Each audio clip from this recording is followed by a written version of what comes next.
Arma virumque cano, Troiae qui primus saboris, Italiam, fato profugos Laviniaque venet litora, multui let terris iactatus et alto, vi superum saevae memorem iunone sobiram, multa quoquet bello passus dum conderet urbem, inferetque Deos latio, genus unde Latinum, Albanique patres, at qualtae moenia Romae.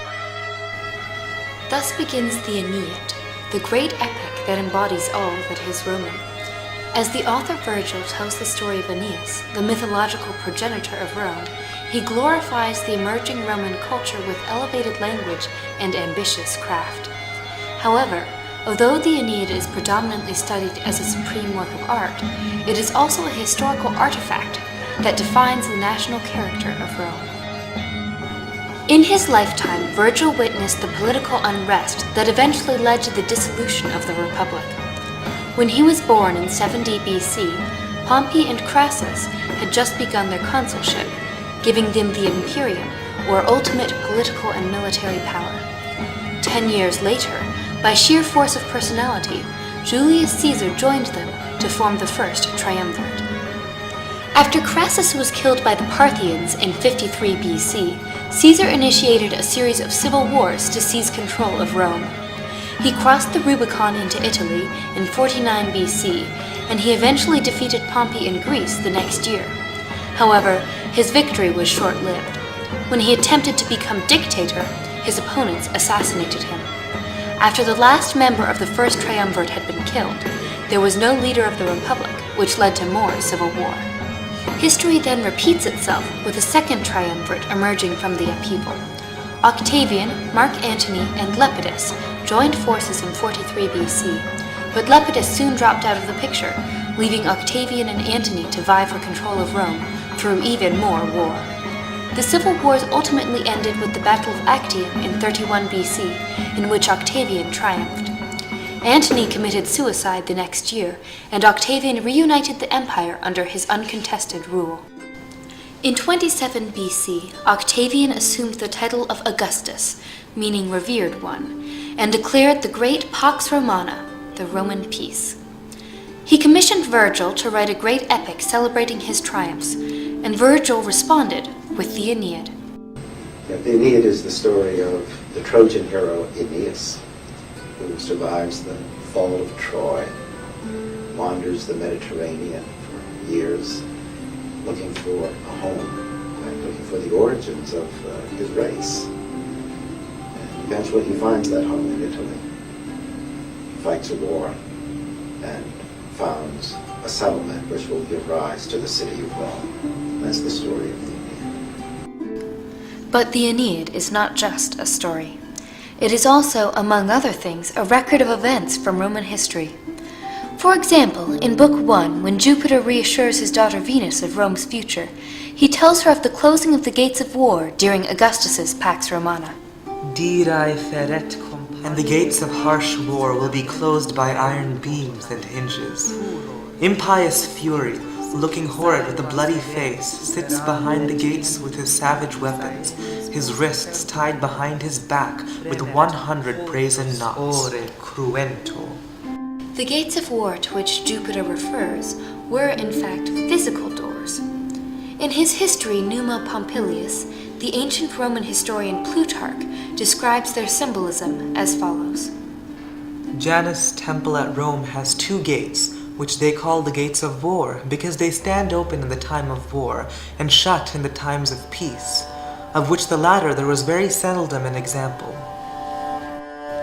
When Augustus closed them in 27 BC, it was the first time in 208 years. In writing this scene, Virgil is in effect chronicling history, not just creating fiction.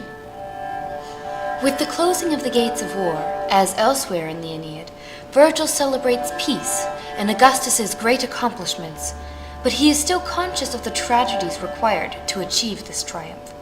He personally saw the fall of his government and the loss of the Republic. The Aeneid is largely about the sacrifices required for Rome's greatness. Aeneas must lose his wife, his father, and even his home nation in order to plant the seeds of Rome, an empire he will never live to see. When he washes up on the shores of Africa, it seems as though he has found a happy new life with Queen Dido of newly founded Carthage. She is very much in love with him, and he joins her in erecting her city. However, he cannot stay. The god Mercury reminds him that it is his duty to continue his mission, and so he reluctantly leaves her behind, without telling her beforehand. Dido, heartbroken, curses him and his descendants, swearing eternal enmity between their cities, before finally killing herself.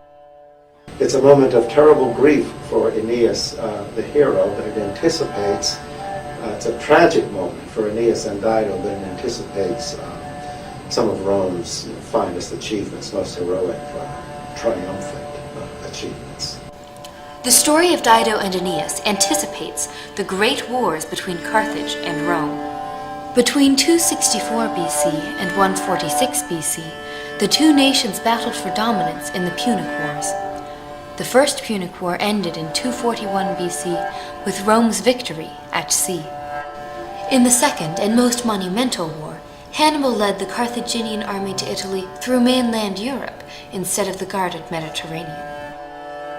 His forces would have won, except that Roman General Scipio marched on Africa, forcing Hannibal to abandon his attack in order to defend Carthage.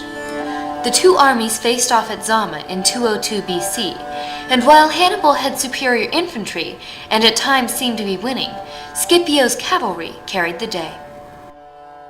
After this battle at Zama, Carthage was no longer a threat, so that the Third Punic War was no challenge for Rome.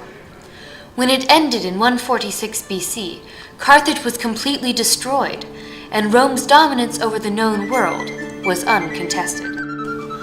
Rome's historical triumph was dependent on the tragic elimination of its rival, Carthage, just as Aeneas's triumphant founding of Rome was impossible without his tragic abandonment of Dido. In the story of Dido and Aeneas, then, Virgil offers a psychologically gratifying explanation for the enmity between Carthage and Rome. In this way, even the fiction is telling history. The Aeneid characterizes the Roman spirit as well as retelling the country's history. It is the great Roman national epic, and as soon as it was finished, it became a classic. It began to be taught in all the schools, and it remained that sort of classic centuries, millennia. The Aeneid's significance extends far beyond ancient Rome. While it is a quintessential